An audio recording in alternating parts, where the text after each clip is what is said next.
कर्नाटक के pre university colleges में पहले भी मुस्लिम लड़कियां हिजाब पहनकर जाती थी, लेकिन पहले कभी इस तरह का विरोध देखने को नहीं मिला। आखिर ऐसा क्या हुआ कि अचानक दक्षिणपंथी संगठन इसका विरोध करते नजर आए और प्री यूनिवर्सिटी कॉलेजेस का प्रशासन दबाव में आ गया और हिजाब पहनकर मुस्लिम लड़कियों के प्री यूनिवर्सिटी कॉलेजेस में आने पर रोक लगा दी गई। और रोक लगाने के पीछे दलील ये दी गई कि दक्षिणपंथी संगठन से जुड़े छात्र भी भगवा पट्टी लगाकर कॉलेज आना चाहते हैं। अगर ऐसा हुआ तो इसका असर शिक्षा के स्तर पर पड़ेगा, माहौल ख़राब होगा। इसी बीच कुछ छात्र छात्राएं हिजाब के विरोध में भगवा पट्टी लगाकर प्री यूनिवर्सिटी कॉलेजेस आने की कोशिश की। कॉलेज प्रशासन ने उन्हें भी रोका। हिजाब का विरोध उडुपी से शुरू हुआ था, वो धीरे धीरे राज्य के कई दूसरे ज़िलों तक पहुंच गया। ऐसे में सवाल उठा कि pre university board dress code के बारे में क्या कहता है।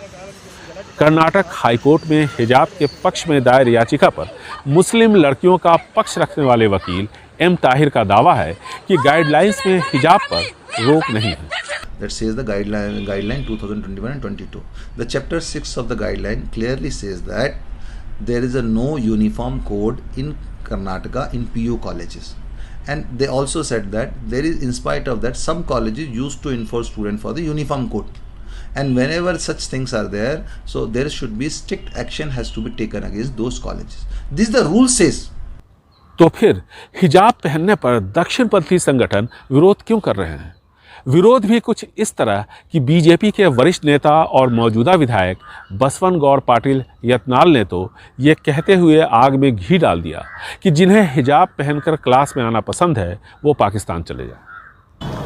ನಾನು ಕೇಳಿದ್ರೆ ಮದ್ರಸಾಗಳನ್ನು ಸಹ ಕರ್ನಾಟಕದಲ್ಲಿ ಬಂದ್ ಮಾಡಿದ್ರು, ಉರ್ದು ಶಾಲೆಗಳನ್ನು ಬಂದ್ ಮಾಡಿದ್ರು, ಕಲಿಲಿದ್ರೆ ಕನ್ನಡ ಕಲೀರಿ, ಇಲ್ಲಾಂದ್ರೆ ನೀವು ಪಾಕಿಸ್ತಾನಕ್ಕೆ ಹೋಗ್ರಿ, ಇಲ್ಲೇನು ಕೆಲಸ ಇದೆ ನಿಮಗೆ? ಉರ್ದು ಬೇಕು, ನಮಗೆ ಹಿಜಾಬ್ ಬೇಕು, ನಮಗೆ ಎಲ್ಲ ರೀತಿಯ ಇಸ್ಲಾಂ ಧರ್ಮದ ಇದು ಬೇಕಂದ್ರೆ ನಿಮ್ಗೆ ಪಾಕಿಸ್ತಾನ ಅವಾಗೆ पूज्य महात्मा गांधी जी निम्ಗೆ ಕೊಟ್ಟಿದ್ದಾರೆ, ಅಲ್ಲಿ ಹೋಗ್ರಿ। कुछ इसी तरह की बयानबाजी बीजेपी नेताओं की लगातार हो रही है। सवाल ये उठता है कि आखिर क्यों हिजाब का विरोध इस पैमाने पर हो रहा है। हिजाब का विरोध और समर्थन करने वाले जो कॉलेजेस के गेट पर या सड़कों पर नज़र आते हैं वो सब विद्यार्थी हैं। क्या हमेशा की तरह इस बार भी राजनेता इनका इस्तेमाल कर रहे हैं? ये भी एक बड़ा सवाल है। इस चर्चा को आगे बढ़ाने से पहले एक बात और समझ लेनी चाहिए कि मैंगलोर और उडुपी का इलाका पिछले 2.5 दशकों से संवेदनशील रहा है। गौ रक्षा और संस्कृति की दुहाई देकर यहाँ हिंसक झड़प आम बात है।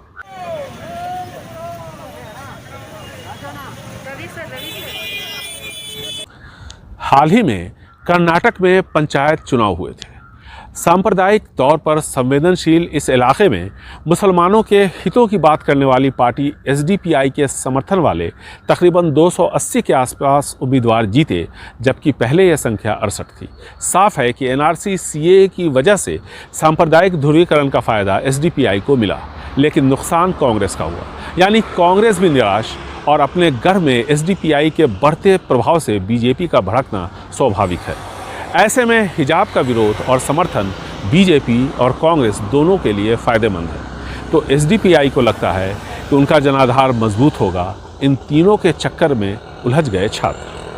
हालांकि कर्नाटक में छात्र राजनीति पर प्रतिबंध है, लेकिन एसडीपीआई का छात्र wing campus front of India, संघ का अखिल भारतीय विद्यार्थी परिषद और कांग्रेस का national students union of India इस मुहिम से सीधे तौर पर जुड़ा हुआ है। इस बार मुस्लिम छात्राओं का विरोध अलग है।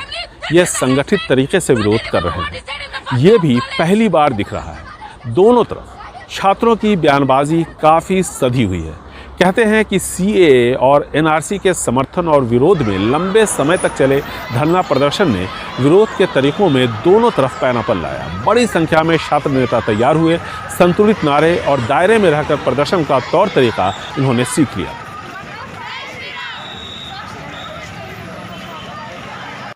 From the Sulli deals, from Tulbulibai, then a clubhouse discussion, humiliating, harassing, degrading, defaming Muslim women, and the Muslim women are being auctioned in the online platform, and now the hijab ban in Udupi. So all these issues we are demanding, we are raising the concern that all these issues have been raised by the largest conspiracy by the Hindutva behind this. साफ है कि एक बार फिर छात्रों का इस्तेमाल राजनीतिक लक्ष्यों को साधने के लिए किया जा रहा है। कर्नाटक के 3 बड़े नेताओं का बयान इस मुद्दे पर सुनिए। The Muslim girls wearing head scarf. They have been using it since beginning. The fundamental rights. It is a fundamental right. So this the ಕೇಸರಿ ಶಾಲ್ ಹಾಕೊಂಡು ಬರೋರು ಇದೆಯಲ್ಲ, ಯಾರು ಏನಂತ saffron shawl. Were they using earlier? ಈಗ ಬೇಟಿ ಪಡಾವೋನ ತೆಗೆದಾಕಿ ಬೇಟಿ ಹಟಾವೋ ಮಾಡೋಕ್ಕೆ ಹೊರಟಿದ್ದೀರಿ. ನಾನು Congress B J P ಎರಡೂ ಪಕ್ಷಗಳಿಗೆ ಹೇಳ್ತಕ್ಕಂಥದ್ದು, ಬೇಟಿ ಪಡಾವೋ ತೆಗೆದು ಬೇಟಿ ಹಟಾವೋ ಮಾಡಲಿಕ್ಕೆ ಹೊರಟಿದ್ದೀರಿ. ಇದನ್ನು ದಯವಿಟ್ಟು ಎರಡೂ ಪಕ್ಷಗಳು ನಿಲ್ಲಿಸಿ ಅನ್ನೋದು ನನ್ನ ಅಭಿಪ್ರಾಯ. ಅವರವರು ಬೇರೆ ದಾರಿಯನ್ನು ಹುಡುಕಬಹುದು, ಆದರೆ ನಮ್ಮ ಸರ್ಕಾರ ಕಟ್ಟುನಿಟ್ಟಿನ ಕ್ರಮ ತಗೊಳ್ಳುತ್ತೆ. ಇಂಥದ್ದಕ್ಕೆ ಎಲ್ಲೂ ಅವಕಾಶಗಳಿಲ್ಲ. ಶಾಲೆಯ ನಿಯಮದ ಅಡಿಯಲ್ಲೇ ಕಲಿಬೇಕು. ಇದನ್ನು ತಾಲಿಬಾನ್ ಮಾಡಲಿಕ್ಕೆ ನಾವು ಅವಕಾಶಗಳನ್ನು ಕೊಡುವುದಿಲ್ಲ. यानी सांप्रदायिक ध्रुवीकरण की ज़मीन तैयार की गई है अगले साल होने वाले विधानसभा चुनावों को ध्यान में रखकर। चुनावों से ठीक पहले कर्नाटक में सांप्रदायिक ध्रुवीकरण की ज़मीन तैयार करने का अपना इतिहास रहा है। 2007-8 में इन्हीं इलाकों में चर्चों पर हमले बढ़े तो ध्रुवीकरण कुछ इस तरह हुआ कि इस दक्षिण कन्नड़ा ज़िले की 8 में से 4 सीटें बीजेपी को मिली और 4 कांग्रेस को। इसके बाद मैंगलोर में पप्पर हमला, संस्कृति के नाम और हिंसा का नया दौर शुरू हुआ। कभी संस्कृति के नाम पर तो कभी गौ रक्षा को लेकर युवाओं की नाराज़गी का खामियाजा बीजेपी को 2013 में भुगतना पड़ा। 8 में से 7 सीटें कांग्रेस ने जीती, लेकिन दक्षिणपंथी संगठनों ने इसके बाद वापसी की। मुद्दा धर्मांतरण, गौ रक्षा, लव जिहाद और संस्कृति। इस बार फिर ध्रुवीकरण तेज हुआ और बीजेपी ने 2018 में हुए चुनावों में 8 में से 7 सीटें जीती। अगले साल विधानसभा के चुनाव हैं तो जोर आजमाइश दोनों तरफ से चल रही है, क्योंकि सवाल सिर्फ 8 सीटों का नहीं, जो एजेंडा यहाँ सेट होता है उसका प्रभाव पूरे राज्य में देखने को मिलता है। हिजाब के सहारे बीजेपी 2018 के अपने प्रदर्शन पर नज़र गड़ाए है तो कांग्रेस 2013 के और एसडीपीआई की नज़र इन दोनों की लड़ाई पर है, मौके का फ़ायदा उठाने की कोशिश में। इन सब के बीच मौजूदा मुख्यमंत्री बसवराज बोम्मई एक अहम कड़ी हैं। हाल ही में धर्मांतरण रोकथाम बिल भी मुख्यमंत्री बसवराज बोम्मई ने आनन फानन में विधानसभा में पास करवाया। मुख्यमंत्री बसवराज बोम्मई 2008 तक जनता परिवार से जुड़े थे, यानी उनका संघ या बीजेपी से नाता नहीं था। येदियुरप्पा की पसंद होने की वजह से बसवराज बोम्मई को मुख्यमंत्री बनाया गया, बीजेपी और संघ के एक धड़े के विरोध के बावजूद। कहते हैं कि बोम्मई संघ के प्रति समर्पण दिखाने का कोई भी मौका गंवाना नहीं चाहते, क्योंकि उन्हें पता है कि बीजेपी के अंदर ही उनके विरोधियों की कमी नहीं है। नतीजा ये हुआ कि राज्य में सांप्रदायिकता बढ़ रही है और ऐसे नाजुक मोड़ पर येदियुरप्पा की कमी सबों को खल रही है, जिन्होंने कभी किसी को अपने ऊपर हावी नहीं होने दिया और कमोबेश सिर्फ राजधर्म को तरजीह दी। बेंगलुरु से निहाल किदवई, एनडीटीवी इंडिया।